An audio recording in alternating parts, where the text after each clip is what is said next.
That's the most insane, evil thing, man.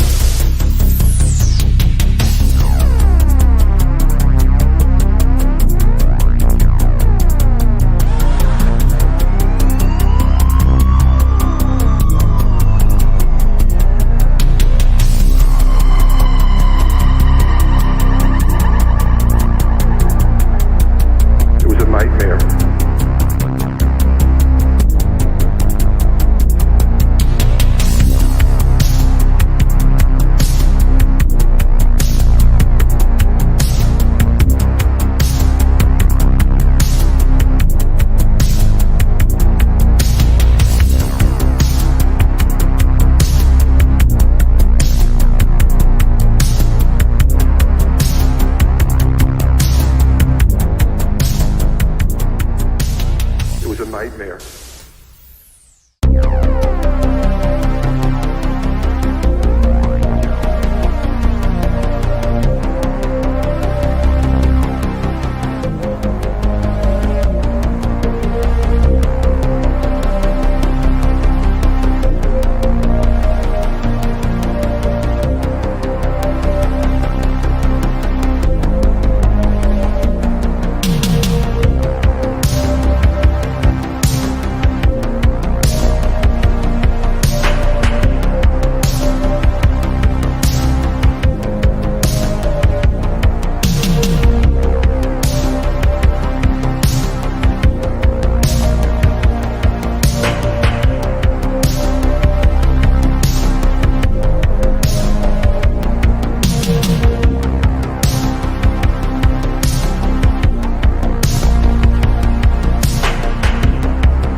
Yo, yo, yo, we made it, baby. It's your favorite boy and your favorite girl. Pop, pop. Who's who, which is which. It might change each day. You want to be the boy and I be the girl? No. Okay. You look like Sniff, sniff. a handsome detective tonight. I'm a handsome movie detective. Yeah. At all times, every night. Decode At every some night. mind wipe movies. So it's your job to figure out what has happened in the mind wipes. Mm-hmm. Right? Yeah. Because we noticed a lot of common things in these movies as well. And shows. Yes. We had quite a few synchronicities, one might even say, between our viewing of a lot of these, unconnected in terms of time and, you know, people involved in these films, and the symbolism and the artwork that kept popping up, and then in other films that we were watching, sort of, you know, horror related movies. About Goya, the art of Goya kept popping up, which is really weird. And but today I did Dark City a while back, so if you're, you know, we didn't do every mind wipe movie this time around. All that cocaine is stuck in my nose from snorting it before the show. That's what detectives have to do. Right. To Cocaine? handle the pressures of their Coke? cases. Yeah, or they always have a vice, like alcohol or something. I have a Miami Vice. That's the only vice I know about, right? Yeah. Anyway, you're right, though.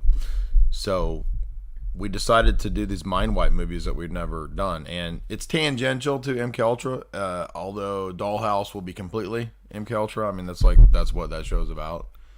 And we got through season 1 of Dollhouse, so that's going to be fun. The Dark City video I did like 2 years ago, so you can find that in the archives. So we decided not to do Dark City tonight just because I did a video fairly recently, so you can go watch that video if you want. Danny Boyle's Trance. We're going to start with that. And if you guys don't know, Danny Boyle is probably most famously known from 28 Days Later. He kind of kicked off the whole zombie thing, you know, in like 2002 or 3. That's when 28 Days Later came out, right? Zombies weren't big yet. He said he did The Beach. Yeah, he did The Beach. Sunshine. Zombies was on the come up. Zombies was making a come up. Oh, yeah. That was like the zombie renaissance movie right Well, that's there. when it started. Yeah, that's when it started. Exactly. Man, my nose is itching. I'm still sick, so sorry, guys. Oh, yeah, Train Spotting. I forgot about that. Yeah, so he did the whole drug movie, you know, Ewan McGregor, and then we've got The Beach with Leo DiCappuccino, and then we got Zombies. Mm-hmm. And he also did the Olympics, so that's why I got the Olympics pulled up. 2012 Olympics. I watched that recently. Yeah, I wanted to ask you. Last year, and I can't remember where I was talking about it, but I did watch like pretty much the entire thing, and it was like the story of all of the different revolutions, like resets of industry, like from agriculture to the factory to the technological revolution. And right. So we're coming into the next great, like, the fourth industrial revolution will be the revolution of the human himself. He will be inside your body, will be inside of you. You didn't hear my techno song? Yeah. Which one? Klaus. No. Will be inside your body, will be inside of you, will be. It's a techno song. You just repeat it. Oh. You didn't hear that one? No. She doesn't even follow my content. When did you make that? It was one of my, I don't know,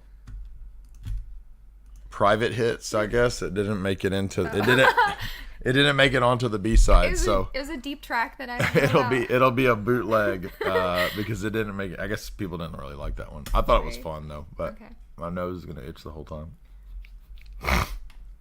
Okay, so but back to this Danny Boyle's 2012 Olympics. That's what I've got pulled up here. And you'll notice that that's what Jamie's talking about with the phase where they went through. I did not realize this thing is like 4 hours long. And no, we're not going to watch this. But I didn't realize that. So here's an old-timey British man with his... It looks like the Shire, too. He looks like Abe Lincoln in the Shire, right? It's like if Abe Lincoln was a hobbit. Yeah. 40 years ago, Mr. Frodo. They've taken the hobbits to Lincoln Town. Is there even a thing called Lincoln Town? Probably. Is there a Lincoln Town? I just made it up. Illinois. I bet there's one. There's got to be a Lincoln Town. They're taking the hobbits to eat. I can't do my. Oh. My Legolas. Go ahead. What is this? Like? Anyway, you're right. He looks like Lincoln in the Shire. Yeah. And then it moves to what are they doing? Twerking? Servant twerk. Get that servant twerk. Get that servant twerk. It's like the servant class of the. Right. This looks like maybe 1910s or. Servant class. World War I. Servant class of the Illuminati.com. Yes. Yeah. Right. It's like the Downton Abbey times. Yeah. And then so then we get the Industrial Revolution, and of course, I meant to show you guys this. Remember This is very Masonic. Yeah, so the giant pyramids all erected all around that thing. I mean, I don't know if they're always there or if they put those there for this event. But they're like they got like a black eye over the top, right? I see that, yeah. Illuminate confirm. Okay, so we're going through this because this was Danny Boyle's 2012 Olympics that he directed this ridiculous 4 hours, right? And James Bond parachuted down. And James Bond parachuted in because the Queen was there. Yeah. But there's a lot of crazy images in this. You could do a whole dissection of it.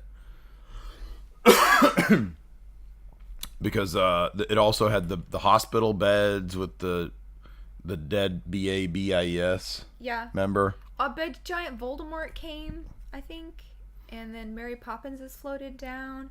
And I don't know where the medical stuff came into play with the different changing of the eras. So I forgot how that. I mean, how obvious? There's an eye, like literally. I know. I'm saying, like, how obvious is it? Like giant pyramids with eyes staring at you, looking down over a bunch of children's hospital beds. I mean, this is so ridiculous. There's a giant baby. There's the giant baby. What the heck? And then here's Mr. Bean. Let's skip Mr. Bean. Ew, what the heck is this? Damn voodoo dolls. Some rapper. I'm trying to get to the James Bond part. 'Cause there it is. So here's the Queen, right? Yeah. And then the horrible Illuminate confirmed Prince Philip. And the goblin, the druid Archbishop of Canterbury behind her. See that? Mm-hmm. He's publicly a druid. Anyway, so that. Oh, the teams are coming out. This is right. What that is. But I thought, is there not more to this or not? I thought they had like a whole. There's a whole procession, like. Is half of it of the teams coming out and doing things, like all of the world and what they represent. Their colors and everything. Okay. Who is this horrible band? I don't know. He's got Eddie Munster here. Anyway. But is that it for all the symbolism? Or is there more? I'm sure there's been plenty of really good breakdowns since. Oh, I forgot. I put this in my book. There's one point in this where it shows the British flag and it shows a giant octopus. So like the Illuminate Confirm is the giant octopus. It's Spectre. Well, it was Spectre themed because James Bond parachuted in from. Yeah. So one could say that this is a foreshadowing of, you know what I'm talking about. Say the code words. Be a good code worder. Have you checked into coding? COOFID. The coof. That's the code word. You can say the code word. Yeah. Because here come all the nurses. Administrators. Already exit out. Yeah. So Danny Boyle directed that, and he directed today's movie, Trance. But the reason I wanted to point out all of the symbolism of that weird 2012 Olympics is that he's obviously somebody who has, to a degree, knowledge of what's really going on. I mean, I don't think he would have been tapped to direct that if he didn't have some degree of insider connections and knowledge. Mm-hmm. So, and this movie is revelatory. This is about a guy who works at this fancy auction house of fine art.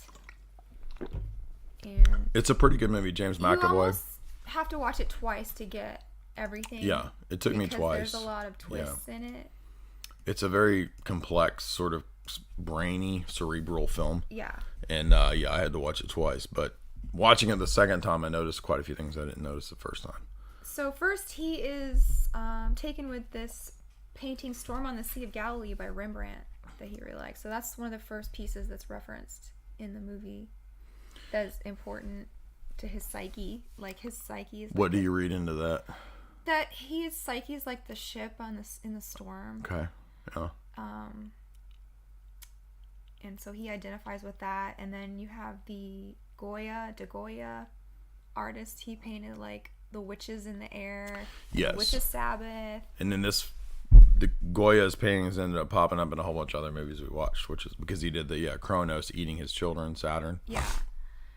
And so he's also, I didn't realize, the end of the Masters and the first of the Moderns. Mm-hmm. Goya is.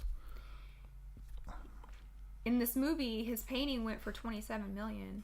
So this is a heist movie, but it's not the typical heist movie like you think, like, Guy Ritchie or Jason Statham. It's not that kind of a heist movie. It's a heist movie told from the vantage point of a person who has been hypnotized and has alternate personalities. Mm-hmm.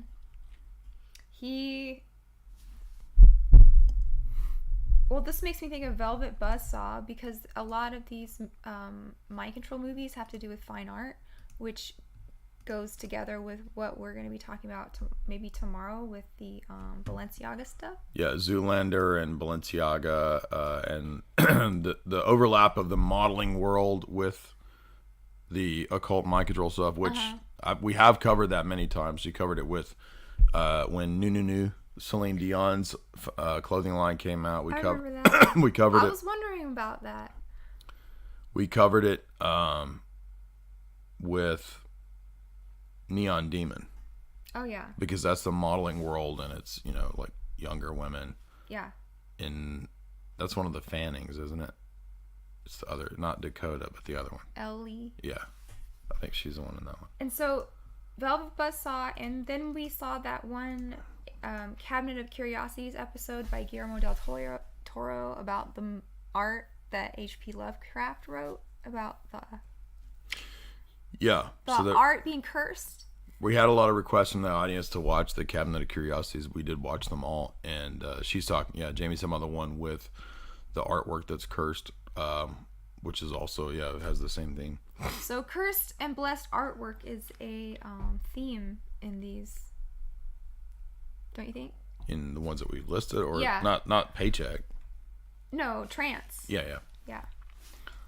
Let's see. So there's supposedly a heist, and he's like the head of security, but you think he might be in on it, and he loses his memory, and then the gangsters have to like beat it out of him. Where's the painting? Yeah, Vincent Cassel has the most typical French douchebag face of all time. He's the archetype French villain. He will never be anything but the French. He's typecast. Has he ever been a good guy in a movie? Probably not. What, like in a romantic? Like even if he's in a documentary or a rom-com, he's still the villain. How would he do in a romantic comedy? I was gonna say he's the villain. Opposite J-Lo and him get married in a kooky way. I'm just Jenny from the block. So they're using hypnosis. They take them to Rosario Dawson therapy, right? Mm-hmm.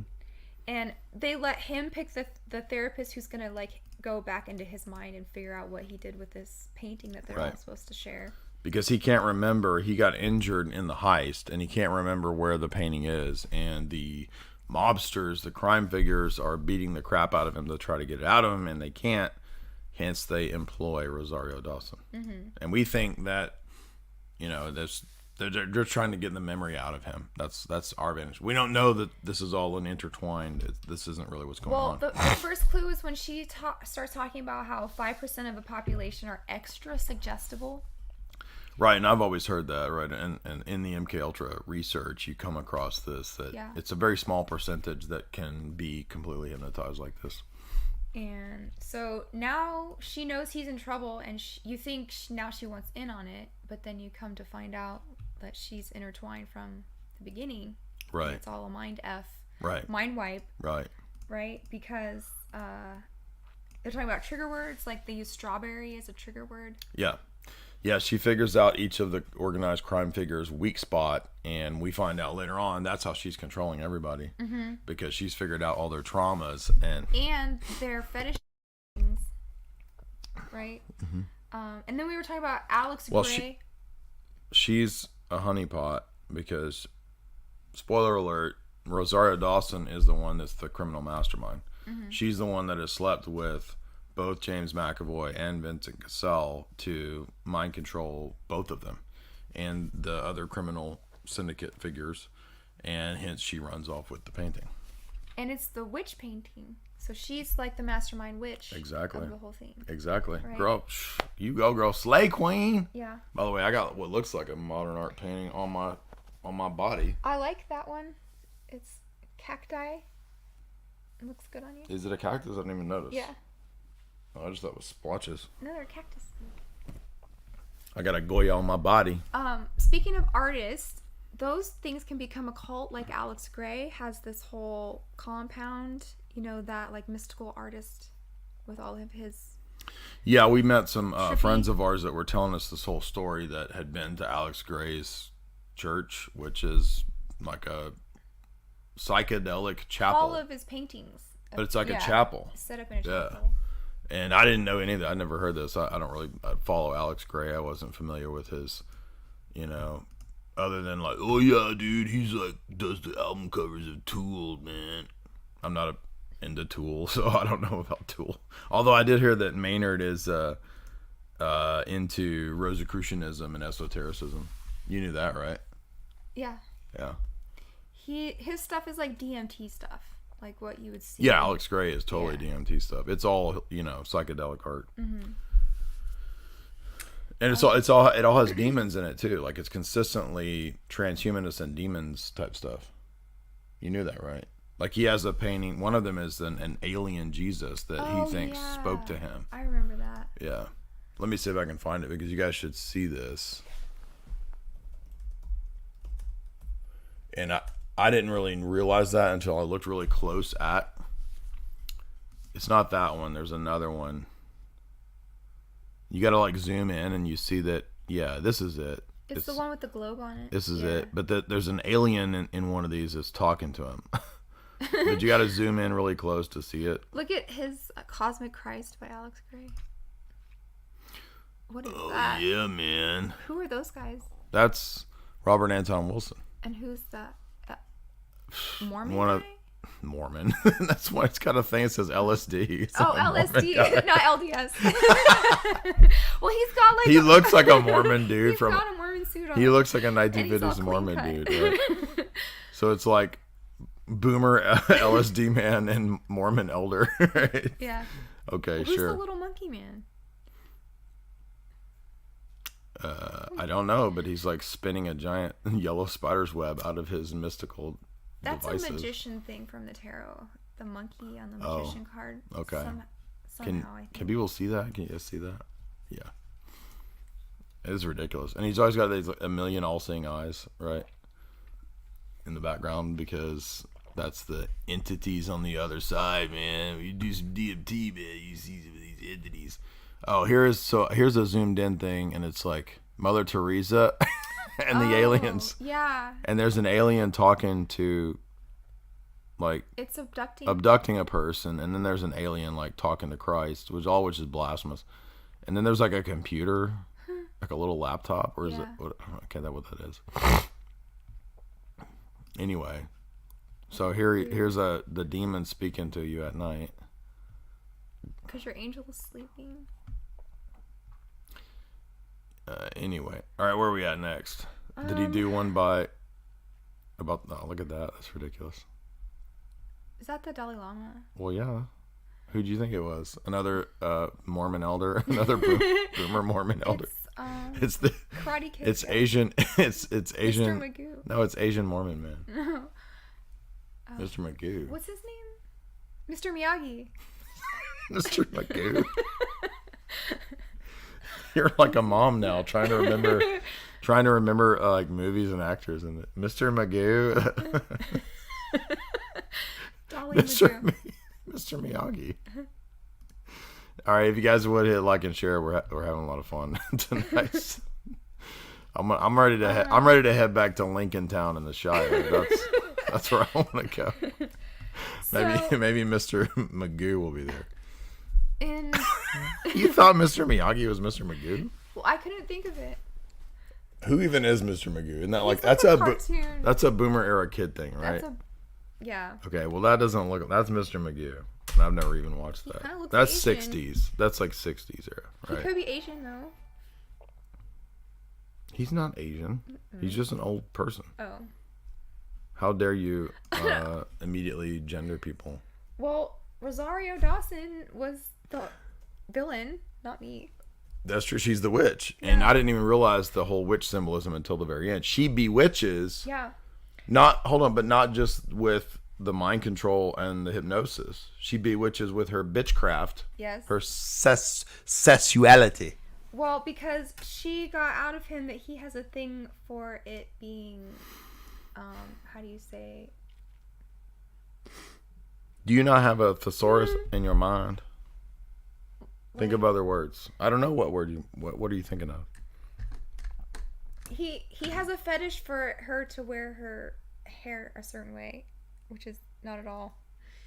And so she can control him when she shaves it. Remember that? Oh, no, I forgot that. And he like goes into jelly mode and like it starts worshiping it because she trimmed all the hair. Oh, I didn't even catch that. And okay. She uses that to control him, and she perverts the therapy to make him want to forget her. Yeah, she makes him forget at a certain point. So it's all mind control, trigger words, and all that. But basically, it's not the CIA. It's like Rosario Dawson stealing a Goya painting worth $27 million. Mm-hmm. So. And she got her. I didn't even catch that. Her witchy revenge on the patriarchy. In that, just all she had to do was shave. Wow. So, I didn't even. So no Merkins allowed, right? No, it's pretty graphic. You were. I don't think you were in the room for that, or you were looking away or something at your phone. I have a Merkin in my mind. My mind has an automatic Merkin. It has like a black bar in the Japanese. But it's not. It's a Merkin. We were just talking about Merkins the other day, right? Yeah. I am a real Merkin. Fight for the rights of every Merkin. The Merkin way. United States of Merkin. Want to talk about Paycheck? That was really fun. Yeah, let's move on to our next mind control movie. Oh, I didn't even play the. You want to see a little bit of the clip? So, there's old James McAvoy, and he's getting the Freud treatment, and he's getting bewitched by Rosario. That's your boy Vincent Cassel, who looks like every French douchebag villain ever. He has the most French face ever. Right? When I think of Snack, I'm thinking of Vincent Cassel. No, I'm just joking. Anyway, so everybody gets the point, right? And I don't think there's anything I'm gonna notice in the trailer here. Trailers are kind of annoying, but anyway, you get the point. There's Mr. Magoo. Mr. Miyagi. Mr. Magoo. What's next? Paycheck. This was a forgotten Ben Affleck. Finn Affleck. I didn't even remember this movie. I was like, Paycheck with Ben Affleck. 2003 John Woo. Oh yeah, John Woo. John Woo was like, for like 4 years in the 90s, he was like, whoa, cool. Look at all the flips. Look at all the wrecks. Look at all the slow motion gunshots, right? Yeah. It's like, do. Literally. Kill a helicopter with a motorcycle. Yeah, face off. Yeah. So our boy Nick, that's John. That's essence of Nick and essence of John Woo together. So Nick Woo. This is a John Woo, Philip K. Dick. Interesting. I didn't realize this is a PKD thing, but it makes sense because a lot of the PKD stories are about mind control and mind wipes. Mm-hmm. And technology in the not too distant future, like pre-crime, is in this. I know that J-Lo gets a paycheck for her butt, for just having a butt, right? It's insured. It's her asset. Isn't that crazy? Really? Mm-hmm. And you told me that, so we were looking up that stupid song, and it has like 1 billion views. And it's just like, it's her song about her butt. Can you believe that? Yeah. This is crazy. Well, remember the Super Bowl when her and Shakira? Yes. That was the year of the butt. Like single stripper mom Super Bowl theme. And yeah. Like the whole country is a single child being raised by these single wine moms. I thought that's funny. It was. You don't like my symbolism analysis there of. You don't think that's funny? Yeah. I had to convince Jamie that my jokes are funny. It usually takes about an hour of argumentation to prove that my jokes are actually funny. Or I'll think about them and laugh later. Usually it's about a month later. She listens to what she just started cracking up the other day at the British Thigh song. The teeth song? Yeah. Yeah. I was like, you didn't think it was funny when I did it? And you were like, I didn't notice. So like a month later she hears it and just dies laughing. And I'm like, maybe you should listen to more of my stuff. You might actually like it when it comes out. It depends on the mood, I guess. Yeah, totally, right. But in this Paycheck, they have the computers that are out in front of you, like Minority Report. That?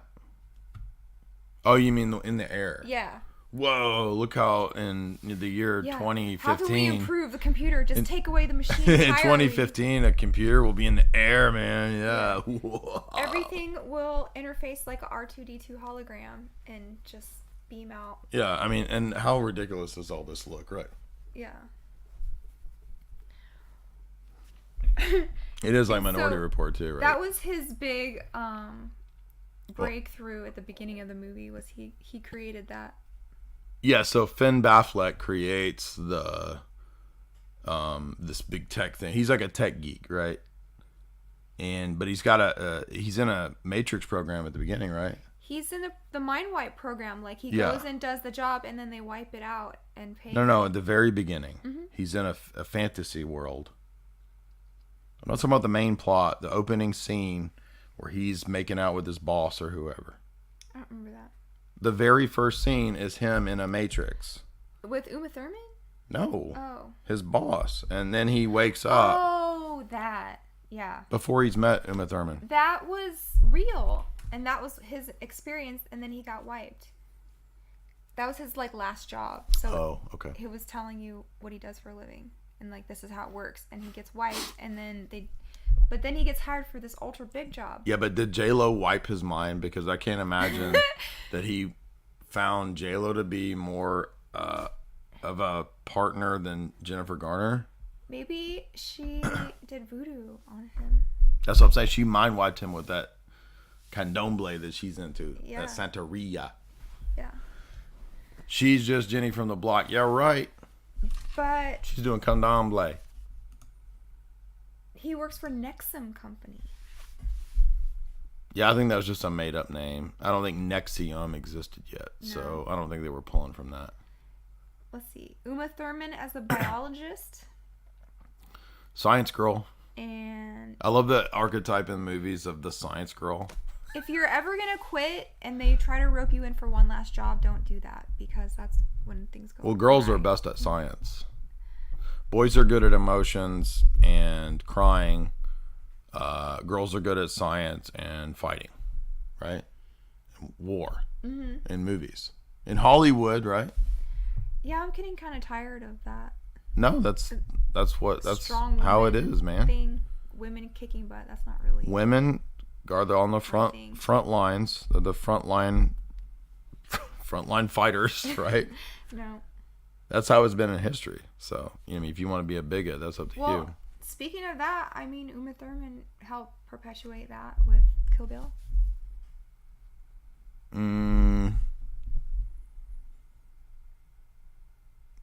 Yeah. So, yeah, she was kind of like one of the first girl action. Interesting. Were there action chicks yet? On a pop scale? That's a good point. Yeah, that was pretty early. Jolie was like that. like Tomb Raider. And yeah. Okay. Interesting. It had Batgirl. I'm a feminist now. I'm converted. But I changed.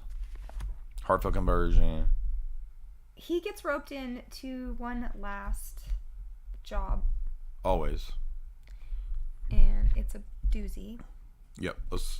And who's that guy? Who's the bad guy in this one? Aaron Eckhart. Yes. He just finished going into the core. Then he sets up this company to be a villain. This is the movie with 20 MacGuffins, so he gets all those like things in a package. Remember? And he has to figure out what's Ben Affleck's knickknacks, right? Yeah. So basically, there's another... That could be the subtitle of this movie. Paycheck. You're not even listening. Okay, Call what? it Ben Affleck's knicknacks. Oh. That's like the subtitle of this movie, right? Yeah. Because the whole movie is him putting together freaking keychains, lighters, rabbit foots, all the shit Yeah. that he left himself that he didn't know what it means, right? Because now this is the most interesting about this movie, is that he created Project Looking Glass. Do you remember back? Yeah, that's in the what day? it's called in the movie. Well, that's a classic conspiracy theory. Like, it was. Okay, what is Project Looking Glass? It's just this time travel viewing device that you could look up multiple timelines. Okay, well, and I'm sorry that see- doesn't exist. I know There's no it time sounds travel. goofy, but like It's just like this. people actually think that this happened. Like they created it in Montauk. Did you put or the crystals something. in it? Yeah, and they put the You're like, not listening. Ditherium crystals in it. Oh. What? It doesn't work. Oh, I forgot to put the crystals in it. What's that from? Napoleon Dynamite. Oh. Time Machine. Oh yeah. And I just watched that clip the other day. It was cracking me up because Kip's like, "It's real, Napoleon. You don't even know." Let me try it. And then he sits down and he's like, "Doesn't work. It's a piece of crap." And he's like, "Oh, I forgot to put the crystals in it." And then it shocks him. And, Yeah, I and remember Kip that. is over there smiling. So in my mind, Project Looking Glass has about the same status of reality as Right. what's going So on with this Napoleon's. is of the like super soldier conspiracy theories, like Montauk. And, Yeah, right. Okay, here's Project Looking Glass. Okay. No. No, this- that's software. See, if you Google it, I know. you have to like go way down, or you will never find it. But the urban legend goes that they kept seeing what happened up into a point and then blankness, and then they thought that was like a disaster or an apocalypse or an inevitable event Okay. that nothing you do could stop that, and so they couldn't see anything past that. And so it's like theoretical time viewing, and this is what poor Ben Affleck is mixed up in when all he wanted was a paycheck. He accidentally created Well, if you look at them memes of him, Operation Looking Glass. if you look at them memes of him nowadays, he doesn't look like that Paycheck He made him looked very into happy. the future and he saw Right, that yeah. his life with Jennifer Garner would have been boring, and his life with J-Lo would have been. That's the I know. the classic meme of the pain of existence. Poor Ben Affleck meme. The pain of it's called like the meme has a name like a great Goya piece of art. The pain of existence. Literally, it's called that. The pain of existence That's with so funny. Ben Affleck. Finn Affleck. So him and Uma Thurman have to decode like how to stop this thing because we need free will and Right. can't know the future. So they decode Well- all of his knickknacks, right? Because the device caused World War III. So Oh, I missed that part. Really? yeah, that's why they had to destroy it, because knowing the future caused everything to unravel. Oh, I see. Yeah. I missed that part. Also, this movie gets a star for human-sized vents that you crawl through. Yeah, this is a feature that I talked about, and then by the way, Riff Tracks makes the exact same joke like really? a week later. Yeah, Oh, they were making the joke that in movie world, there's always the benefit of human-sized vent. Yes. All ventilation systems are built with, and by the way, every cell that you're in a movie, if you're ever imprisoned in a cell, don't fear, because there's a grate that you can remove that has a human-sized ventilation, which is easy access and easy exit. Right. And everyone has the upper body strength to crawl into the ceiling with ease in a movie. Well, as long as you're a girl. No. Right. Oh, yeah. Girls fight on the front lines and do science. I don't think I'm escaping into the ceiling. No, you'd have to. Let me play this clip for the audience so that they understand that Finn Batfleck told us what was going on a long time ago. Ready? Okay. The clandestine services are both spend most of their time convincing people that something that's not true is. Oh, hear that? And the clandestine services are both spend most of their time convincing people that something that's not true is in fact true. You don't have a better bad idea than this? This is the best bad idea we have, sir. By far. The United States government. Self-serving and kind of designed to be that way, but I think some good things also do happen. This is an exceptional example of something good happening. But yeah. Retarded. Every time I see him, I think of him and Matt Damon. What is that movie? I don't know. It's just, I don't even know the plot of the movie. It's something about math and them talking about retarded, bastard, retarded. Him and Matt Dadbod. I know. I'm trying to think of it. Retarded. How about the That's all I horses think of of. the killing? You can't think of the Matt Damon. What would you say? All right. College I guess guy. we're not sad. Here's the part I wanted to go to. Okay. Well, he's a mathematician. Good Will Hunting. Good Will Hunting. Retarded. Elements to it. I guess we're not satirizing Hollywood in the sense that we're like not holding specific things up for to be lampooned, but there is Here we go. There is a way in which the movie sort of rolls its eyes a bit. I got an idea. They're a Canadian film crew for a science fiction movie. Actually doing anything. I don't want them to ding it. Many actors in Hollywood Here we go. also moonlight as agents, do you think? I think there are probably quite a few, yes. I think probably Hollywood is full of CIA agents, and we just don't know it. There you go. Thank you, Ben, for telling me what I wrote 2 books about and vindicating me right there. That's my boy. He's straight up Boston retarded. Mm-hmm. You don't like you don't think that's funny the way that the Bostons say they're retarded? It's wicked retarded. Wicked retarded. There you go. I forgot the wicked part. Wicked. Part of the destruction was pre-crime, so there's more pre-crime. Part of the destruction. What do you mean? The Allcom device that could see into the future was also predicting crime and causing. Oh well, did you notice that it's like a big sort of internet? Yeah. Like you put your hands in this dumb thing, and then you see into the internet and you see the future. Mm-hmm. So that could be like Philip K. Dick, because a lot of his science fiction is talking about real stuff that Silicon Valley developed. And just like in Asimov's Foundation series, in Foundation, the global government develops a giant algorithm that can do predictive modeling of the future. Mm. So that may be what he's referring to with this very internet-ish future device. Well, guess what? Uma Thurman's job was at the company. Science girl. Well, genetic engineering and weather control. Yes, geoengineering and weather mods and genetic plant Chiquita banana. Yeah, that stupid Disney World ride. That's the Chiquita banana Monsanto ride. Ride. Literally. Yeah. Like when you go to Disneyland, you do the banana ride, and it's sponsored by Monsanto. I'm not joking. Mm-hmm. And the whole ride is propaganda, telling you that GMOs are good and they're gonna feed the starving planet. It's kind of crazy. There was doves. John Woo and his doves. John Woo has doves. I mean, you're gonna see yes. freaking feathers and doves flying. Anytime guns are getting shot, doves are showing up. If 6 shooters are flying, doves are coming by. And why was it so foggy all the time? I guess that was her geoengineering. Because she was controlling clouds. Yeah. So there's much fog and doves. There's our boy Ben. He just got back from being wicked retarded. He gets wicked retarded in this movie because he loses his mind. Yeah. they wipe his mind and make him wicked retarded. He was such a genius that he could, he only needed 20 items to save the world. Yeah, Ben Affleck's Knickknacks. That's the subtitle of this movie. Yes. See, that's the chick he was macking on in the first scene. Mm-hmm. I'm wicked retarded. And Aaron Eckhart's like, you are wicked retarded.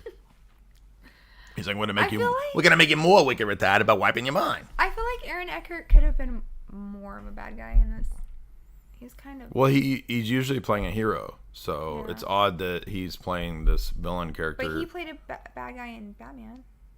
Oh, I forgot he was. Yeah, but he was a minor bad guy. He wasn't. Two-Face is not like a super duper bad guy. He's kind of like he's Two-Face, conflicted. Right? Oh yeah. Johnny Woo! Oh, Johnny Woo! Mission Impossible 2. That was a good one. Mission Impossible.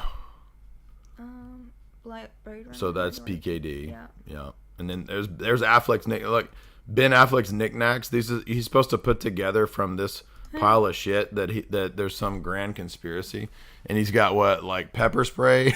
Like is he getting raped? Does he have a lot of rapers? Like, why has he got a thing of pepper? Remember breath stuff in the 90s? That's hairspray. It's a can of hairspray. Hairspray. He used it with a lighter to get bad guys. So Ben Affleck put in his treasured items hairspray. Yeah. Yeah, but who has the hairspray as a treasured item? I know. Only geniuses like Ben Affleck that are out to save the world after creating the very thing. I would have liked it better if it was that freaking early 2000s breath stuff. Remember that? Yeah. Everybody had.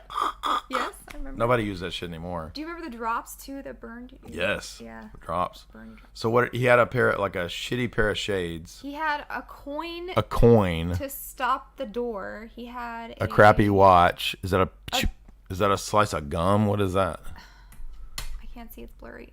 The badge to get into the place. The badge, that one makes sense. The key, right? Yeah. This is a pretty dumb movie. Okay, so to be honest with you guys, this movie's dumb, but it's fun dumb because it's, it still feels like a 90s movie. So it feels like you're watching a 90s. Look at this John Woo shit right here, right? So, and guns are all just working in slow motion in John Woo's universe. If you touch a gun, you're automatically going to be in slow motion if you have a gun. Oh, they did mention JPL. I forgot about that. Oh, is that where he worked previously?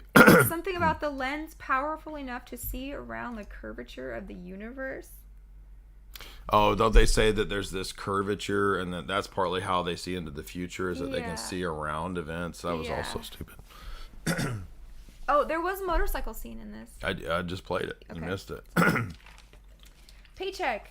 If it's a John Woo movie, at least a third of the movie will be a motorcycle scene. That's true. Literally. Okay, do you want to do Cell next or Dollhouse? Let's do Dollhouse because it's a show, and it's always difficult to encapsulate a show into one thing, but we're gonna try to do it. So let's do that. We don't forget Maniac. Right. So we have Dollhouse, Maniac, and Cell to talk about, but we have lots of notes about Cell, so I don't want to run out of time. So yeah, I watched Dollhouse maybe 10 years ago for the first time, and then with you again maybe a year ago. Yeah, so Jamie got me to watch it because we had watched Buffy, which I didn't care to watch, but Jamie convinced me to watch it, and it turned out it had quite a bit of stuff in it because it was Joss Whedon. Jamie convinced me then to watch Dollhouse, which I had never really gotten into. I watched a little bit of it a long time ago, but I didn't realize how MKUltra this whole series was. But I mean, it's super duper mind control themed, and it's just odd because Joss Whedon had so many of these conspiracy laced plots with Firefly, the movie version of Firefly, all of which has a lot of the Summer Glau is a mind controlled assassin. And Cabin in the Woods. Right, Summer which Glau's a mind wipe. That's what I'm saying. She's a mind wipe assassin in Firefly. Yeah. And then Cabin in the Woods is another one, and because that's a sacrificing to the old ones, we get the theme of Cthulhu and incel Lovecraft, right? Mm-hmm. So. Oh, but the reason we got into this is because it's Elijah Dushku who's Grace or Faith in Buffy. Yeah. And what's her name in this? I don't remember. Do you remember? I don't remember. It's been a year, but we have these notes about it.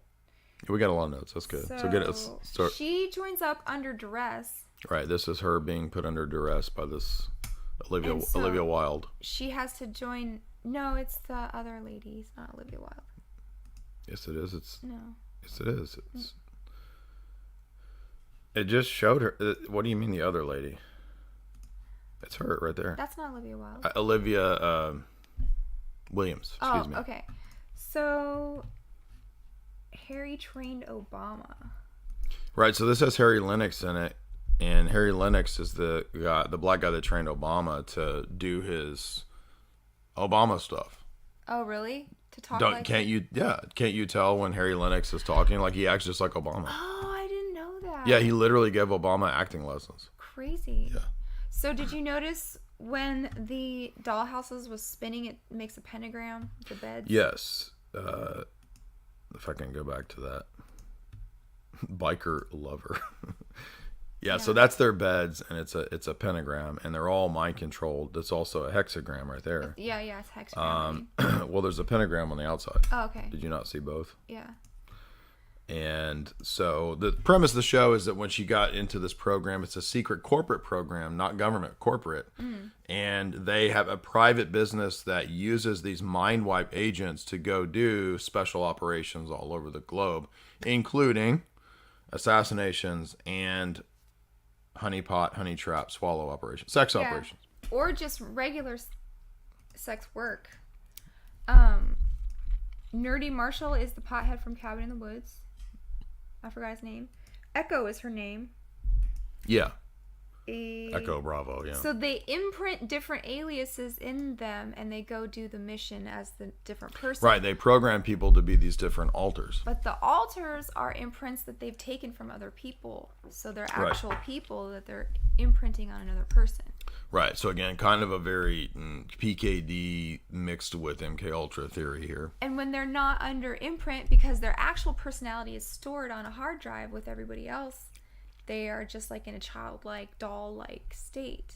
Yeah, exactly. And they are just sort of shuffled around and catered to, and like with massages and treatments and food Yeah, look at their facility. It's like a big like day spa. Yeah. It's like Jamie's dream spa. Yeah, I want to go live with the dollhouse. Where they go like program these people. Swim laps and get massages all day. Well, because they're traumatized, they have to put them through all this Tai Chi and shit, Exactly. Right? Oh, had trauma? Okay, well, then, go to the spa and do some Tai Chi. And they act like they're medical patients under a... No, they act like children. Yeah, they act like children that are at a hospital that, oh, is it time for my treatment? And they're like, okay. So... But they explicitly have all of these trigger codes that the controllers use. Mm-hmm. Like, what's the phrase to put them to sleep? And there's one to wake them up. They're like, did I fall asleep? And they're like, yeah. And yeah, but this is a thing that triggers. Right, I forgot what the thing is. They have no adult impulses. Like, they all shower together and sleep together, and they... Right, so they're innocent. And so they're given all these different altars. So there's this Eden theme of the what's the name of the place? It has a name. Dollhouse. The Dollhouse, right? There's it's like Eden. And then when you leave Eden, you lose your innocence because you might have to go and be an SEX operative. Yeah. You might have to go kill somebody, right? And then when you come back, they mind wipe you. So in this particular episode right here, he has hired her to hunt her, which I thought that was a weird... Well, they're hired out for wealthy... It's a private thing. It's not a government thing. So if a rich dude has a FETISH for being hunted... Mm-hmm. Right. Or being the hunter, you mean? Yeah. Or hunted. Well, I thought he wanted it, but like, doesn't he? He wants her to run so he can like. Well, you said hunt him. You said for her to be a hunter. For him. Anyway. Yeah. I get what you mean. The Allstate man is her handler. What's his name? Harry Lennox. Yeah. That guy. Okay. So this is what the transhumanists are. Like saying is going to be a cool thing. Like you can just put your consciousness on a hard drive and put it into a different body and upload and download all you want and live like that. Right. Well, the thing is that, of course, as you can imagine, the show is promoting the idea that you have a soul, And they can't wipe away the soul because Elijah Dushku's soul, she's still that girl from college that's recruited. Yeah, it's right? coming out. Right.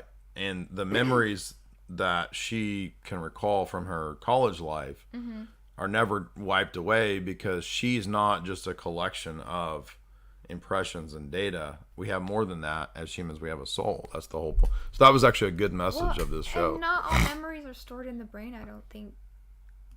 Some are stored in your body. Yeah, it could be. But oh, here's what you were talking about. So there's a call and response neurological lock and key.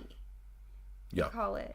So that's how they communicate with them when they're going in and out of the state. Right. And that made me think of a liturgy is a call and response situation also. What do you think about that? Well, liturgy is ritual, and this is in a way ritual, right? Even though it's quote science, it's this idea that the right combination of codes, of language, of events, the right sequences can bring about an intended effect. So that's science and quote magic at the same time. So yeah, drug triggered her core personality, so it came through even though they thought they'd wiped her. What do you remember what drug it is when it wakes her up? No. Okay. There was an episode where they're trying to kill a pop star. Yes, with a mind control assassin. It was like a girl. She was like Beyonce, we called her. Beyonce, because she looked like Beyonce. Beyonce and Rihanna. Yeah. She Beyonce. Oh, you like Beyonce? Oh, you like Rihanna? I like Beyonce. It was kind of sad because she wanted to die. Yeah, the pop star wanted to die. She wants out of the life that sucks, right? Yeah. Yeah. And that made me think of Whitney Houston, and it was actually an INCEL shooter. Oh yeah, the nerd Coomer shooter. Yes. Yes, exactly. Who had a obsession with Beyonce. FETISH with Beyonce. Yes. Yes, exactly. So here's something interesting. They can layer 2 or more imprints for a more complex personality. Yeah. So they can give you the memories of a TIE fighter and a chef, or yeah, a recipe for a super soldier, basically. Yeah. Don't forget some of these. There's a few more things we want to hit on. Go ahead. Okay, I can't read all of that. But Echo mind wiped, MK Ultra trauma to be wiped, as in like a new birth. Right. Altars. In other words, they can create and destroy the altars is what I was trying to talk about there. Yeah. Taffy? That's one of her altars. She goes as Taffy. Oh, I remember. Yeah. Sees, what does that say? I can't read it. Process as known fractured personality. Fractured personality. Echo's programming is breaking down. So eventually she breaks down and her core personality comes forward. That's a big part of the show. This is kind of standard stuff that you read about in the MK Ultra, ethos. The idea of the wipe is a gigantic conspiracy.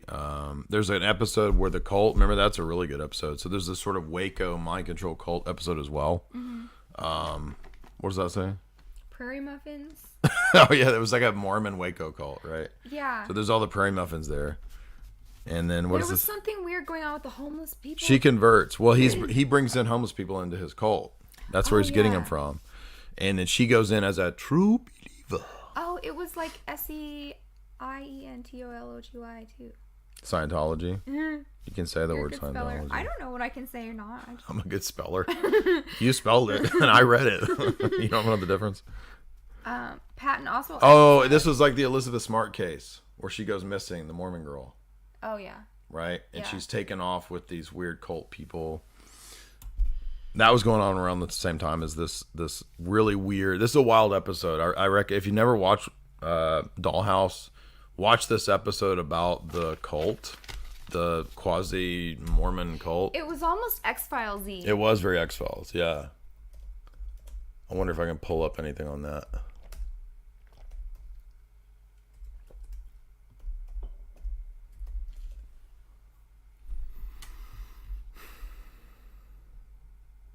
No, I can't find it. Anyway, go ahead.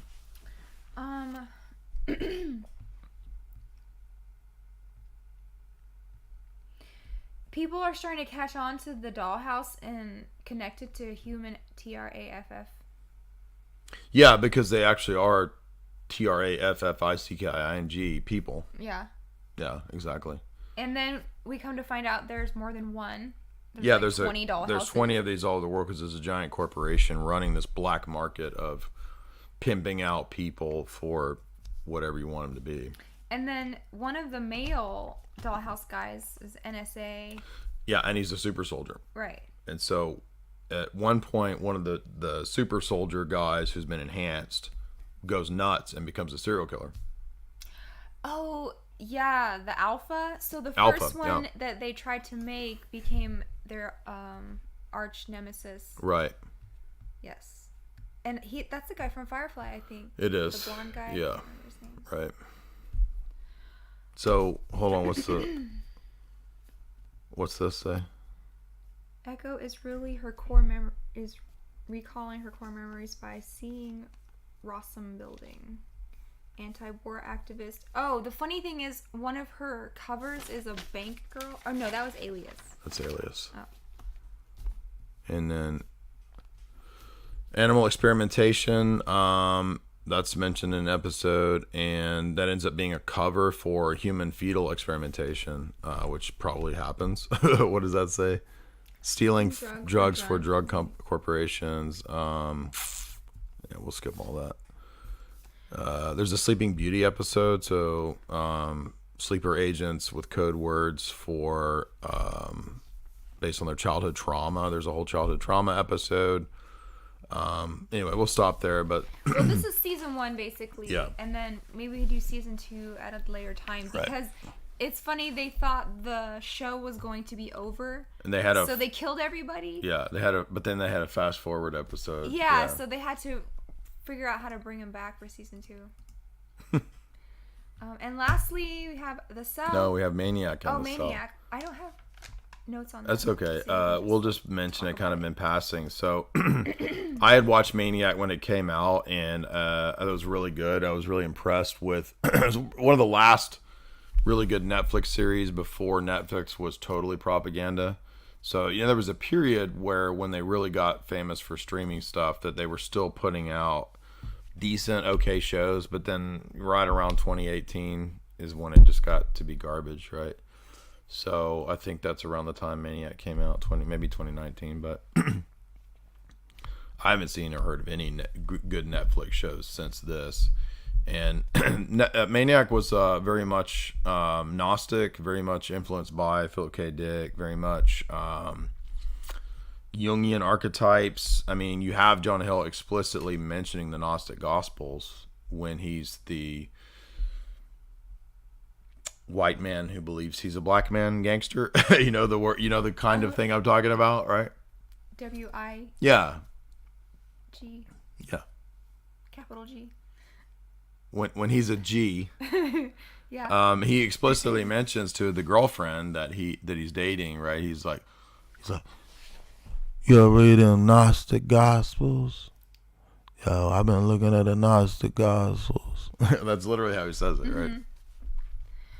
I need you to explain to me the overarching.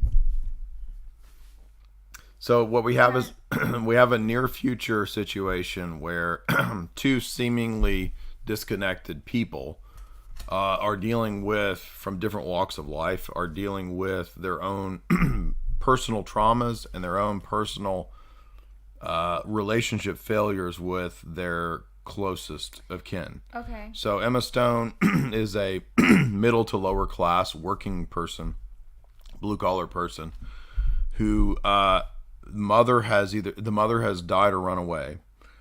She doesn't get along with her sister, and then her sister died some years back, and Emma Stone blames herself for her sister's death, and her dad is basically given up on life, and he's retreated to his coon pod, quite literally. So this 2018-19 show literally has a coon pod where the dad lives inside of this thing, and it's called a void, right? Void. So it's this machine that you sit in, and you just sort of like, I don't know, go into the Matrix or something. And so she's trying to make money, and she's trying to get over her traumas, and so she sees a thing that tells her to sign up for pharmaceutical trials at something, and they don't really know what it is. Separate from her, Jonah Hill's going through a situation where he comes from a very wealthy family, and he has an older douchebag brother who mistreats him. Everybody in the family kind of looks down on him, and this is because he's had a history of schizophrenic episodes, right? So he's kind of seen as the black sheep of the family. He's the runt. Nobody will take him seriously because he's schizophrenic, but he saw the brother engage in an act of RAPE. So the family, to protect the name of the older brother, wants him to lie about what he saw.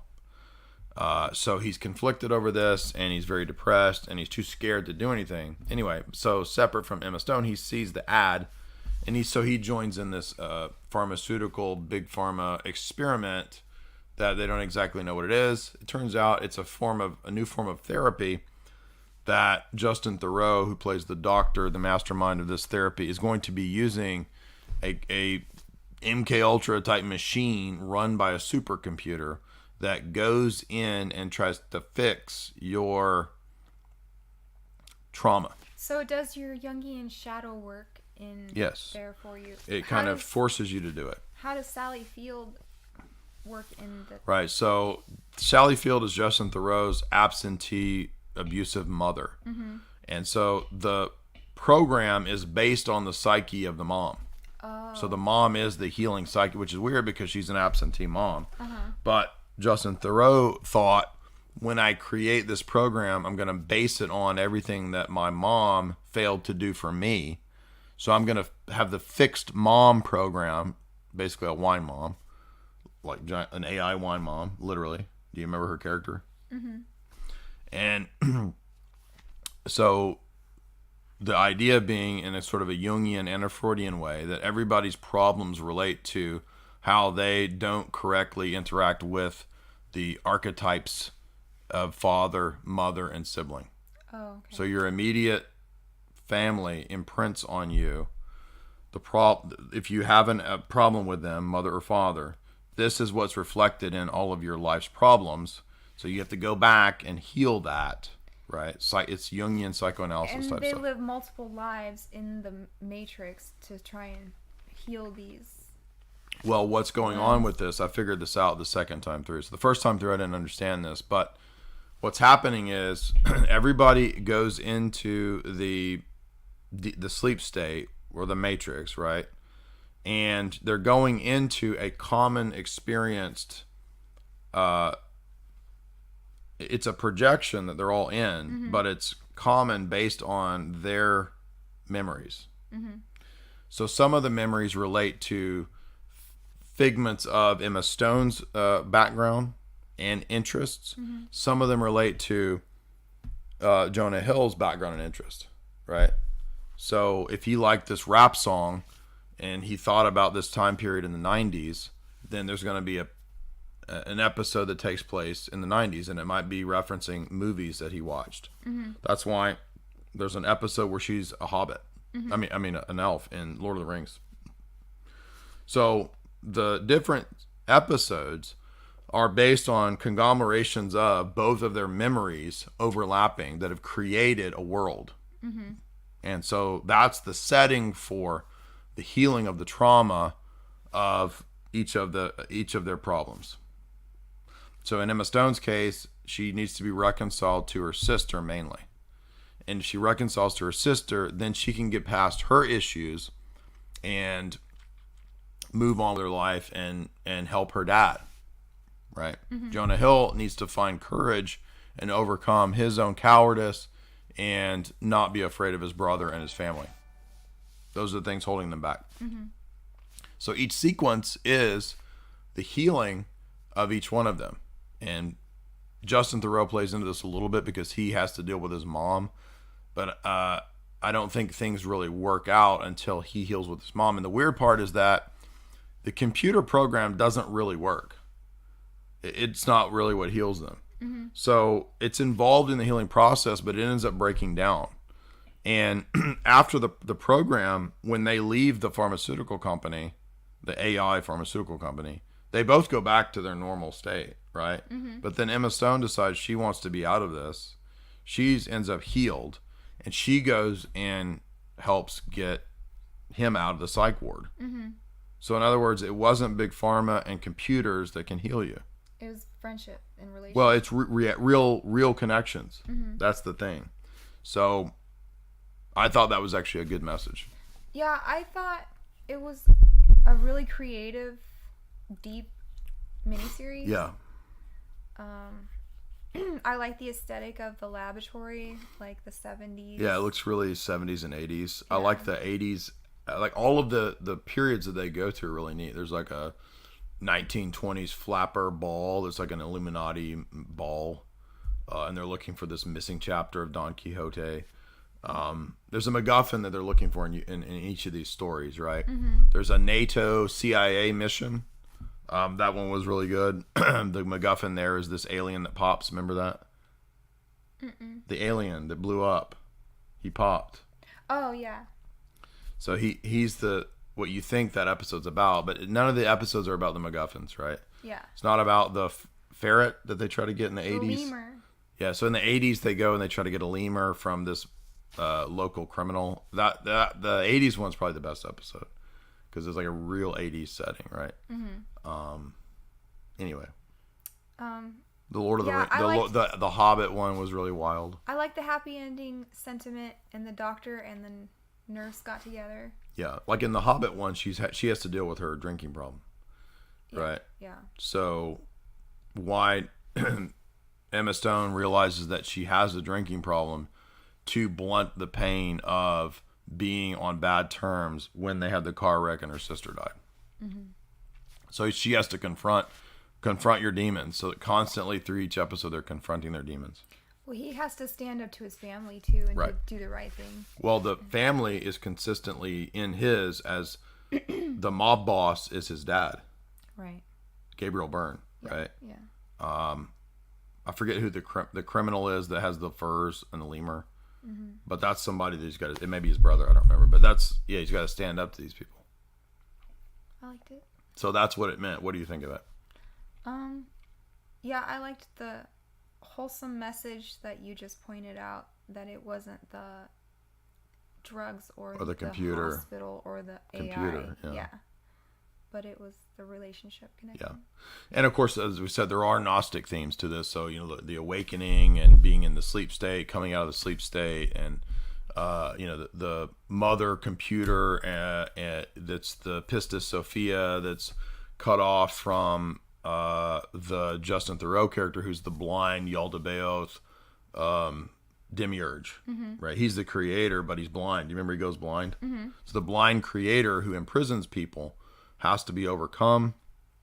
That happens through the feminine principle. It's the women scientists and the mom that overcome Justin Theroux's pride, right? Do you remember that or not? That's all totally Gnostic to the core. The Cell. I'm just Jenny in a box. She was in a box. That's why I was saying that. Jamie literally reads every joke in her head, and she processes it to see if it's true or false. Yes. And then I explain that it's a joke, and then a month later she laughs. I know. How many times do you tell a joke and I say that's not true, and you're like, that's good. Yeah, right. What's up, y'all? Maybe I have tisms too. Jamie got that dose of tism. She got a little dab of tism. All right, next up, I'm just Jenny in a box. I forgot. So if you haven't seen Maniac, I recommend Maniac. Real quick, just because I forgot to play the clip. Is there anything that we overlooked? I don't think so. I'll skip ahead. They consistently start seeing throughout their daily experience things that remind them of being in the sleep state, right? So there's these clues. That's the NATO CIA mission. That's the 80s, when they're in the 80s. He's got an awesome mullet. That's when they are in the Lord of the Rings world, et cetera, et cetera. You get the idea. So, I thought it was really well done series. All right, there we go. Did you know, by the way, those suits that you see them wearing, I thought they looked pretty familiar.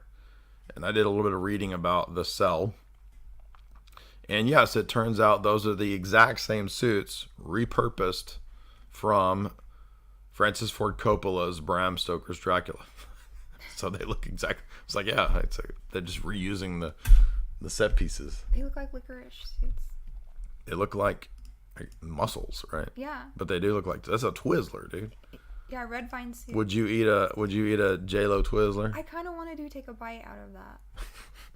Like, if it was red vines or something. You want a bite of that J-Lo Twiz? Yep. All Twizzler. I don't just have autism. I have all Twizzler. All Twism. They're not technically wiping minds, but they are going into each other's minds. So yeah, it fits loose enough. Yeah. Boogeyman. Oh, so this one has an interesting... it sets the premise up with J-Lo in the mind of a child who has issues. He is in a coma. Right, but we don't know what the issues are. Why he won't wake up because something happened. Yeah, there's a trauma. He's afraid to wake up. He talks about the Maki Luck boogeyman that won't let him wake up. Mm-hmm. And that's kind of the same entity that is in the other character. Speak up. Right? And... Well, there's a guardian thing that sort of imprisons people in their psyche in these different areas of their psyche. Mm-hmm. So the rooms inside the psyche, that's all present in this film, totally. I guess it's a thing from nursery rhymes, the Maki Luck. Oh, I didn't know. Yeah, I know that. You told me that it's. We looked it up, and it's from one of these classic nursery rhymes. And nursery rhymes come up a lot in the mythology of MK Ultra. Yeah. Excuse me. What is a vegetable? Oh, kid is. The kid is a vegetable. What is a vegetable? The kid is a vegetable. So there's a creeper, kidnapper, grabber man who is serial killing women by drowning them. And that is the emergency that puts J-Lo in this position where she has to go into the mind of, like a Dahmer or a Manson. Exactly. Yeah. Well, the first weird thing is that this serial killer in the film has an fetish that is for women perceived as dolls. Mm-hmm. So that means they're dead. Right. That means necro. Yeah. Which several serial killers we've done in our series were into that. Yeah. And so and this. Also, masochistic stuff like hanging from hooks. Well, this film investigates and delves into why it might be the case that, in other words, this film presents a theory as to why the serial killers have a fixation on those kinds of things. And so it's Jungian in a psychoanalysis sense that we're going to go into the psyche, the way that the child relates to the archetypes. So in this one, it's a father who is extremely abusive. And the father figure is specifically said to have power. And the power is what the son fears and then believes he sort of obsesses over from youth. So when he's fractured in his psyche at the beginning, it's because the father almost drowns him in a baptism. Mm-hmm. So the father was in some kind of crazy evangelical cult that holds people under for a minute, I guess, when they baptize them. Chanting like Pentecostal. Yeah, they're really weird Pentecostals, and they almost drown. This terrifies the kid. And this is the first time that the demon, we later find out it's a demon, says, I was given access when that happened because he realized that he needed power. And so I've been here to help the kid by promising to give him power. And the demon exacts a price. And the price is, if you want to feel power and you want to feel pleasure, it's going to be through these extreme means of physical pain, including your own sado, whatever, right? Mm-hmm. And human sacrifice. Mm-hmm. So you're going to have to consume these women make them into dolls to control them, because it's all about power, because your father ran off your mother. And so women run away unless you have power and can control it. So he wants to freeze them, drown them and freeze them in his different pieces of artwork exhibits. And the most telling scene right away for all this is that when J-Lo goes into his psyche, the first thing she sees is the knives that come down and divide the horse into a bunch of parts, symbolizing the fractured psyche. That's the whole meaning of that sequence. And the scientific nature of how they discovered these things by systematic torture and dissection of people and their mind, like in MK Ultra, Auschwitz. Okay, that right. kind Yeah. of, cleansing ritual. Yeah, he's triggered by the baptismal waters by taking a bath. Oh yeah. So the bath triggers him because that was where he was first traumatized by his dad in the baptism ritual when he's a kid. You understand? What, 9 Inch Nails and Marilyn Manson? Yeah, so reading about the movie and the history of the movie, the movie wanted to have the aesthetic of 9 Inch Nails videos and Marilyn Manson themed videos from the late 90s and the early 2000s. And you'll notice when they go into the psyche of the serial killer, it's all very 9 Inch Nails. I mean, it looks like a 9 Inch Nails video, right? You're waiting for Trent Reznor to come out and start screaming. So here is when she first goes in, and then she's Jenny in the box. I'm just Jenny in a box. And she's in the serial killer psyche. I don't know if it's going to show So that's him when that's the demon version of him, right? When he's possessed. And we know it's possession because when Vince Vaughn shows up to arrest him, right before they put J-Lo in his head, he starts manifesting the demon in him. Do you remember that? Yeah. And so this is the demonic version of him, which explains to J-Lo that all of this is about his ability to have power, which he thinks that the demon will give him. And the little boy that she interacts with in his mind is his core personality, who's been trapped by the demon. Yes, exactly. So those are the dolls that he creates in his mind palace. And he has a thing for this kind of art too. Well, the modern art in the movie, which again kind of comes out of the 9 Inch Nails aesthetic of that time period, is MoMA modern art that's real. Like that horse that's split into a bunch of parts, that's real modern art. And the point is that the movie is telling you that it's demonic art. It's about dissociation, nihilism, and the demonic, which is what all this disgusting modern art is. Go ahead. Or just that the body is just a machine that. Well, the body is bad and gross, and yeah, it's disposable. Exactly. Yeah. That makes me think of, remember Body Worlds? Yeah, exactly. I saw that a couple of times. I'm pretty sure that there's an actual exhibit of like a horse like chopped up into parts, right? Anyway, keep going. I'm just trying to find this. What is blasphemous? The role. His role. I don't want paintings. What? Where? The train of his robe is like Isaiah 6. When the demon walks out, the train of his robe fills the room. That's what Isaiah 6 says. Oh. You didn't know that? You So, know the part I'm talking about? Yeah. Because there's the horse being divided, and this is when she first gets there. There's the boy in the corner. Yeah. But this is telling you about the. This is just symbolizes his psyche being split. She had a horse in the other boy's psyche too that she rode. Correct. So Yeah, that's it right there. It's just symbolic of the. That's the governor. So in Plato's philosophy, the horse is the governing mind or soul that rules the body. So here, this is the severance from Platonic dialogues, the horse. Also, that just made me think of how... There he is with the train of his robe filling the room like Isaiah 6. Oh. In Voodoo, they explain when the spirit comes to possess them, they're mounted like a horse. Oh, wow. Interesting. And a rider. Does anybody know that what I'm talking about with the modern art where they would slice up cows? It's an actual cow that's like, is it Damien Hirst? I mean, I know who that is, but is he the one that did the horse thing? Or is it a cow?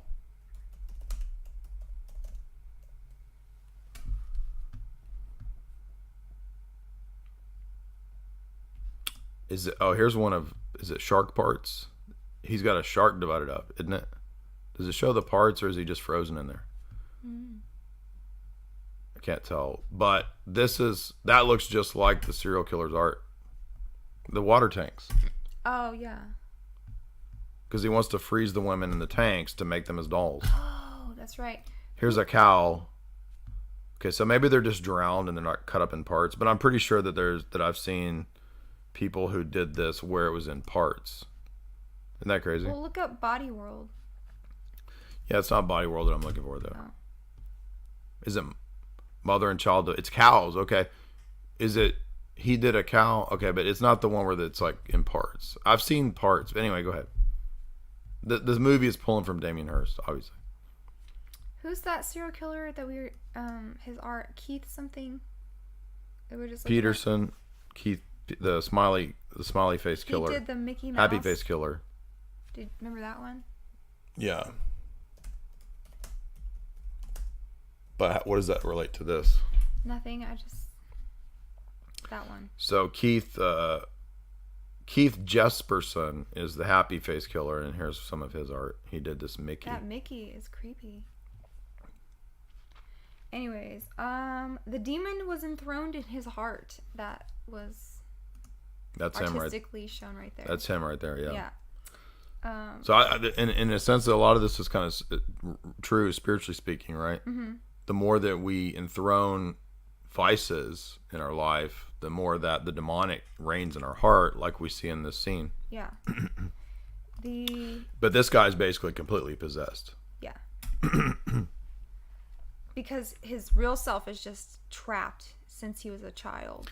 Right. The real him, it never grew beyond a child and exists as an altar inside his psyche. Right. While he's basically run by this demon, and it's explicitly a demon, which is wild. There's a scene where it's kind of Alice in Wonderland like, where she goes in and she's tiny. There he is at his throne. Oh yeah, she shrinks really small, so there's an Alice in Wonderland theme. Yeah, exactly. And the dog is like a guardian altar. Right. So when he's in his side of his psyche, there's an altar. There's the horse divided. The dog is like a guardian. Mm-hmm. So if you've read about people with MPD/DID, they'll often talk about amongst the people inside them, they have different roles. One of them will always be this sort of guardian controller figure. That's in every MPD/DID book. Mm-hmm. Have you read any of those? Mm-hmm. Do you know what I'm talking about? Yeah. Yeah. The dad told him he should have drowned him, so he had this thing for water and baptisms and bathtubs. I just talked about that. I know, because the dad actually said, I should have drowned you. Oh, that's why he's obsessed with... It's not... Okay, I didn't hear that part. Yeah.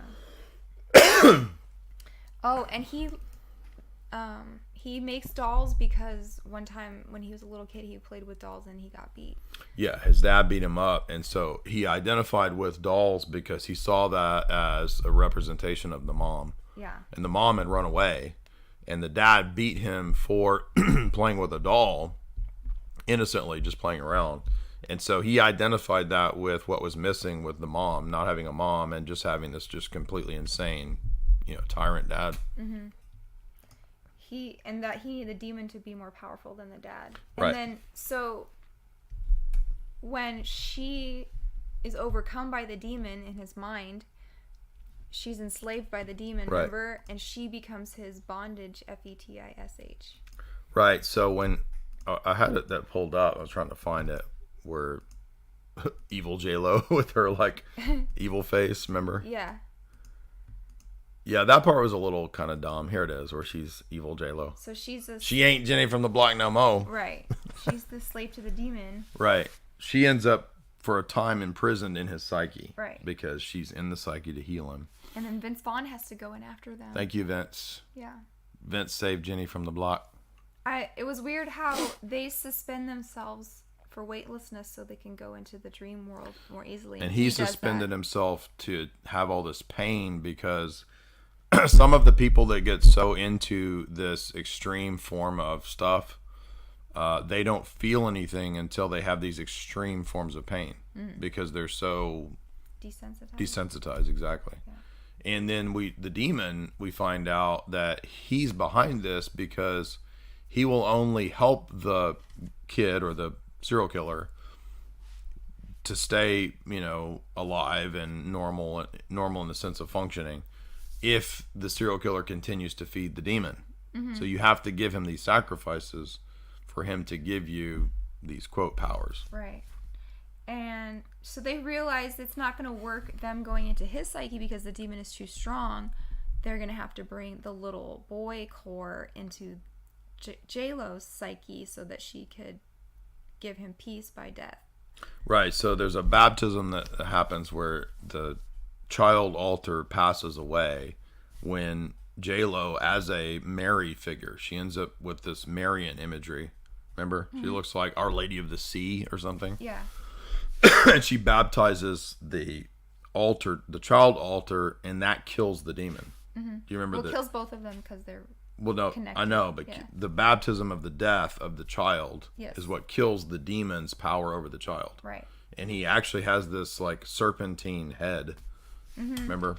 Well, they're in her psyche that's all nice and like Edenic, and he comes like the serpent. He's the serpent in the garden, right? And he comes out of that. So that's him as his form inside the serial killer. But then when they're inside J-Lo's, it doesn't show it, but you get the idea. It's a very deep movie. Year 2000? 2003? I think. No, 2000. You're right. You're right. Yeah, it is really deep. It's really and it goes into the theme of what might really be going on with serial killers, which we've done many podcasts and videos on, that they're actually possessed. Yeah. And by their own admission, they have demonic issues. They even say this. Not all of them, but many of them. Yeah, I like it. It's a good movie. So if you've not seen The Cell, I say definitely go and watch it. You want to read the super chats. By the way, guys, if you want to support us, you can do so not just by super chats, which we're going to read here in a second, but you can also go to chalk.com. That is CHOQ.com, the show sponsor. And they've got a new promo code. So the good news is that, yes, if you want to use the old promo code for 50% off, that lasts for all time, yes, you can still get 50% off any single order. And if you want to test it out, use that promo code J50. That's JAY50, all one word, JAY50. I'll put that right here in the chat for you guys. But there's also a new promo code, which is for the recurring subscription. So the 60% off is back. You want 60% off? You want that recurring subscription? I had a bunch of people message me this week saying that they love Chalk, and they were surprised that they thought, oh, you're just pushing some dumb supplement. No, it actually works. You've been trying something new, the ashwagandha. Tell me about that. That's kind of a miracle magic. I don't know what's in it. I guess I should have had the bottle here, but every time I feel like overwhelmed or upset, or like if I'm going to have a busy day and I don't know how I'm going to get through it, I take ashwagandha and I have a good day. Like if you feel like you might get upset or start crying, like I take a chill pill. It literally will stop you from getting upset. So ashwagandha, and that was a new one that Jamie hadn't really tried out yet. So she's trying, but you were taking the Irish moss. How did you like the Irish moss? I do like that one. What did it do for you? I couldn't tell. I'm sure it does fantastic things, but the Shilajit, I could literally tell that I could concentrate better. Well, the Irish moss is supposed to be for hormones, and the Shilajit is for like focus and clarity. Yeah, and then the ashwagandha, like if you feel like you're gonna cry, just take one of those. But the Shilajit did help you because you were like reading books nonstop when you were taking all the Shilajit. So Jamie's kind of like the test subject, like she's the guinea pig. So she took Shilajit for a while and was like reading books like crazy, and then she read too much and it got her upset. So now she's taking, she's taking the ashwagandha to chill out. All right. Yeah. So anyway, those are good. For me, of course, I love my Tomcat Elite. I love that testosterone boosting stuff. That's why I'm so mean. Meanest man on the internet. Maybe I should cut down on my Tomcat Elite. You want to be mean? Here you go, right here, boy. 100% Tomcat. 100%. 100% toxic masculinity booster is what I'm trying to say. Even though I have a bit of a cold. Action 2.0, great for overall energy boosting. Great for if you're ready to get in the gym. Also, don't forget there is the chocolate. Excellent superfood. This is our last bag because Jamie has drank it all. That means it's good. So she's taking that chocolate. Check that out as a great additive to your smoothie regimen. Maybe you do them in the morning, maybe after you work out, whatever. This is a non-sugary way to go about chocolate. If you like chocolate milk, the flavor of chocolate in your smoothie, get the chocolate. That's CHOQLIT. You will be lit, boy. Lit. Use the promo code J60Life. J60Life. If you want that bigger 60% discount on recurring subscriptions over at chalk.com. All right, let's get to these super chats. By the way, guys, you guys supporting us by the super chats is what keeps us going. We had a funny night tonight in terms of quite a few things. You cracked me up with your Mr. Magoo Miyagi. Lincoln Town in the Shire. that was some comedy gold right there. What else? Was there anything else funny? I don't know. I remember laughing a lot, but my voice is going out. You wanted me to read them? Do you? Yeah, you read them. Hold on. Let's find where we start. Right there. Float Universe. Float Universe, $10. You are enlightened. Thanks for everything you do. You're enlightened. I'm just Jenny from the block. Okay. Christian Dave, $33. God bless. Prayer hands. Wow, $33. That's a nice fat super chat from Christian Dave. Christian Dave. $5 again. Speaking of Mind Wipe, not a movie, but what's your take? No. Can't talk about those things. Internet sure shows it being pushed as a propaganda campaign. Yeah, so obviously on YouTube, that's a topic you can't really go into. I don't have much of an analysis of that. I think that maybe on Rockfin we'll cover it, but guys, if you would hit like and share. By the way, remember you can send a super chat at any time. So if you're watching this tomorrow, if you're watching this in a year, you can still send the super chat, and I'll just read it on the next episode that we do. By the way, they also have, if you want to support us in another way, you can do the recurring super chats. So that's a monthly thing. Now, don't choose that unless you can remember that it will do that, right? So if somebody, for example, sent a super chat and they didn't realize it was a monthly super chat, and they were like, "Why are you taking my super chats every month?" I'm like, "Because you clicked monthly super chat." Oh, my bad. So don't choose that unless you want it to come out every month. But that option is there on the Streamlabs link. So, Christian Dave, about your question, I'm not going to Just say skip that. it. Just skip it. There's a graphic novel by Will Eisner that you could look up. It's interesting. Oh, okay. I don't know about that. This one. Nefer, $10. This is my first pay piggy. It is by God's providence that you helped me find orthodoxy. Thank you for doing what you do. God bless you and Jamie. Thank you. Appreciate that, man. If you guys like tonight's show, you can go watch the whole serial killer series that we did. So edgier stuff, you want to get into this edgier stuff, go ask me these questions on Rockfin, because Rockfin is not like YouTube. It's a different place, and Rockfin is its own thing, separate. Here is my Rockfin page. You can sign up there for free, but there's also a paid subscription if you want to do paid subscriptions over at Rockfin. And then Jamie, of course, you have your own podcast. I know you took a little bit of a break, but what's your next podcast going to be on? Me and Rachel are going to talk about that Anton LaVey book called The Satanic Witch. And It's Not What You Think. Yeah, you've referenced this book a lot to me, and I didn't realize how much of this was going on in the culture until you had explained that. I'm like, oh, I see this everywhere now. For example, you know, in trance, she's a witch because she's using her bitchcraft. Yeah. It's just controlling men through lust, basically. Yeah, right. Orbiting. Simps. Making Simpson simps. orbiters. Yeah. Exactly. I can't read that. Elementu divisito. I need glasses. Figured it was a touchy subject. Thank you, though, lol. I guess that's the same as Christian Dave. I don't know. Okay. But yeah, I mean, dude, you can't talk about that on YouTube. No offense. Thank you for the super chat, though. Appreciate the show support. Anybody else? Any more super chats? If you don't super chat, you're wicked retarded. You're bastard wicked retarded. He's like, do you like apples? And she said, yeah. And Who? he's like, in the movie. Which movie? Good Will Hunting. Oh, I don't. That's what I'm saying. I didn't even remember it. I just remember it's about freaking janitors doing math problems and everybody screaming wicked retarded. And that's all I remember. He hooks up with Minnie Driver. What is she? Is she a professor? She's a Boston lady. She's bastard retarded. I don't know. Is she righteous or wicked? She's the hot Is she wicked hot? Yeah. Or wicked righteous? Yeah. A wicked retarded. She's wicked smart. Wicked smart. Yeah, that's it. Okay, so wait, is she a professor? I forget. Waitress? I don't know. Should we look at the? Maybe I want to see the trailer now. What's it called? Good Will Hunting. That's right. So, how dumb is this plot, by the way? Bar scene. That's probably it.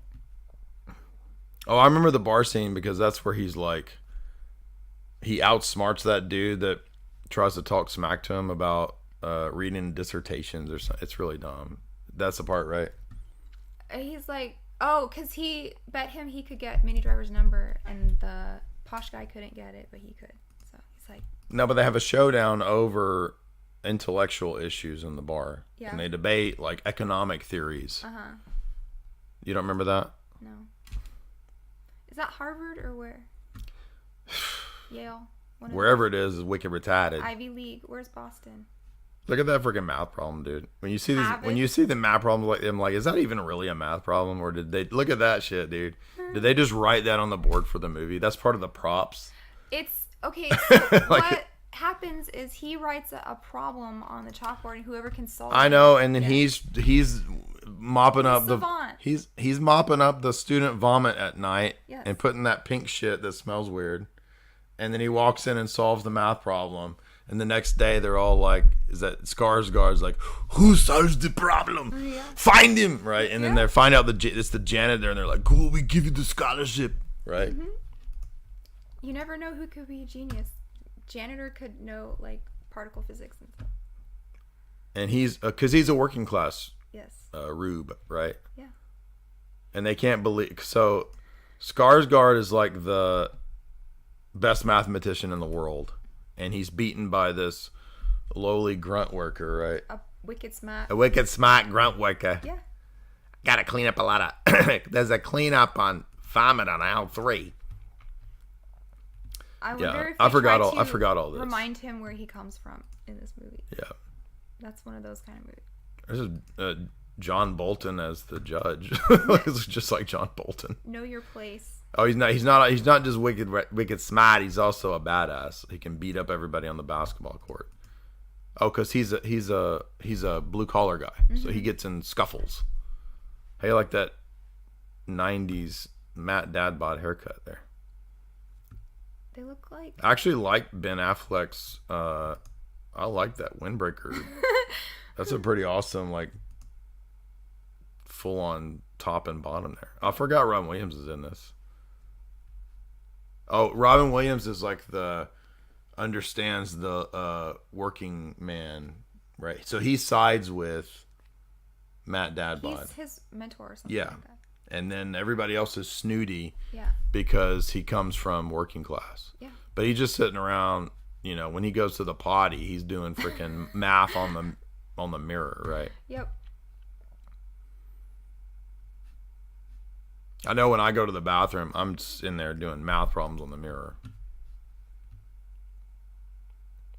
this is probably what everybody in Boston is like, right? All of the women are like Minnie Driver, and all the guys are like wicked smart, right? Yep, and she's whimsical and fun-loving and just what he needs to offset his trauma and intelligence.